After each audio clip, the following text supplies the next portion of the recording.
E se a realidade não for bem aquilo que parece? Vamos explorar uma ideia um pouco radical.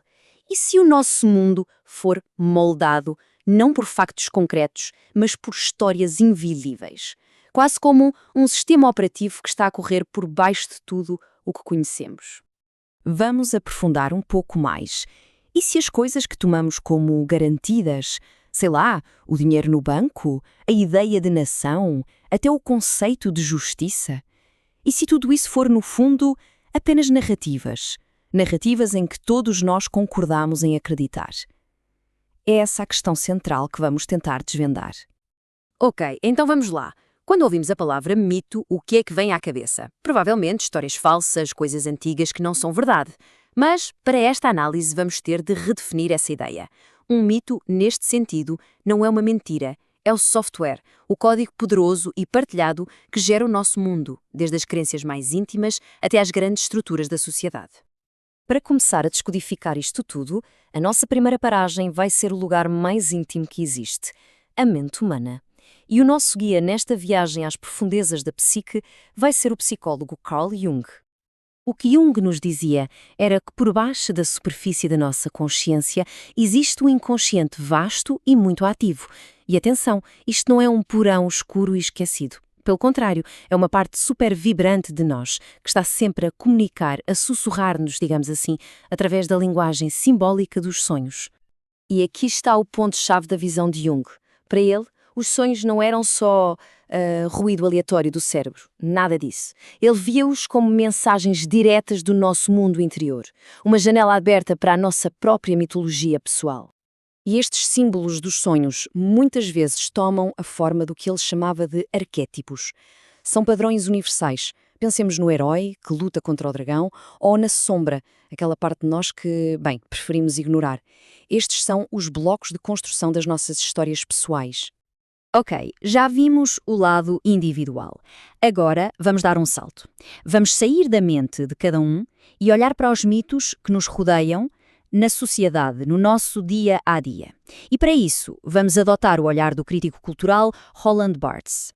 Para o Barthes, a cultura moderna era literalmente uma fábrica de mitos.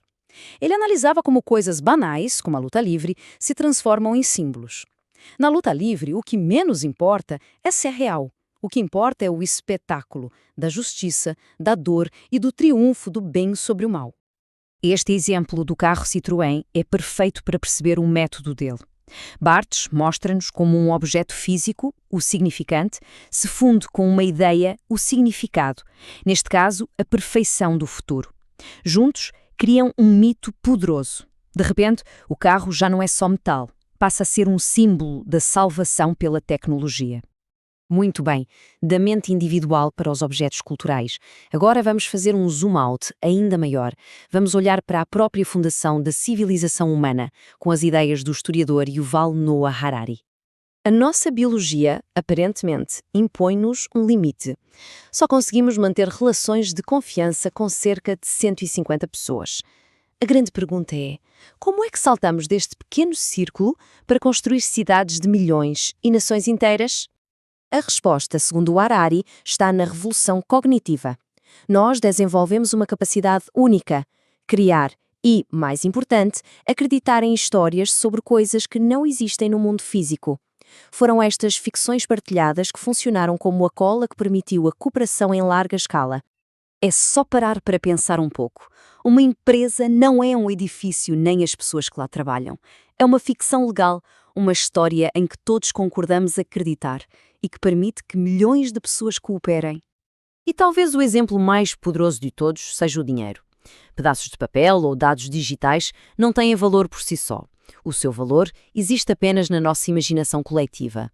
É esta confiança partilhada que faz a economia global funcionar. E isto vai ainda mais longe, chegando até aos nossos ideais mais preciosos, como os direitos humanos. Não são uma verdade biológica escrita no nosso ADN. São uma história incrivelmente poderosa que inventamos e escolhemos acreditar para construir um mundo mais justo. Então, o que percebemos é que, dos nossos sonhos aos nossos dólares, vivemos mergulhados em mitos. A questão é, e agora? O que é que se faz com esta percepção? De que forma é que isto muda a maneira como olhamos para o mundo? É aqui que entra o psicólogo James Hillman, que leva a ideia ainda mais longe. Ele pergunta se tudo é estruturado por estas histórias profundas, será que o próprio mundo não tem uma espécie de alma, uma interioridade? É um regresso a uma ideia muito antiga, a anima mundi, a alma do mundo. Esta perspectiva convida-nos a ver o mundo não como um conjunto de objetos mortos, mas como um ser vivo. Convida-nos a cuidar da alma do mundo da mesma forma que cuidamos da nossa, reconhecendo o significado e a profundidade em tudo à nossa volta. E isto leva-nos à conclusão mais poderosa de todas. Se a realidade é feita de histórias, então não somos apenas personagens passivas, somos também os autores. Temos o poder de questionar os mitos antigos e de escrever as novas narrativas que vão moldar o futuro. A pergunta final que fica no ar é mesmo essa: que história vamos escolher contar a seguir?